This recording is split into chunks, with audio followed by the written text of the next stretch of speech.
குருவை பார்க்க வந்தான் ஒருவன். அவன் முகம் வாடியிருந்தது. என்ன ஆயிற்று என்று கேட்டார் குரு. ஒருவனை கோபத்தில் கண்ணா பெண்ணாவென்று திட்டிவிட்டேன். அவன் மிகவும் மனம் உடைந்து போய்விட்டான். இப்போது எனக்கு வருத்தமாயிருக்கிறது. அப்படியா? ஆமாம் குருவே.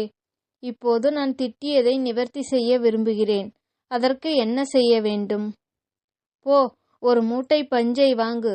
அதை ஏதாவது உயரமான இடத்திலிருந்து கீழே கொட்டு. பிறகு பறந்து போன பஞ்சையெல்லாம் ஒன்று விடாமல் எடுத்து மூட்டை கட்டி வா.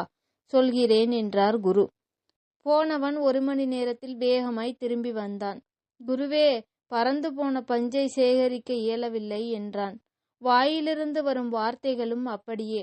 கொட்டிவிட்டால் எடுக்க முடியாது என்றார் குரு. ஒரு முறை சொன்ன வார்த்தையை திரும்ப பெற முடியாது. ஆகையால் எப்போதும் சிந்தித்து கவனமாக பேச வேண்டும்.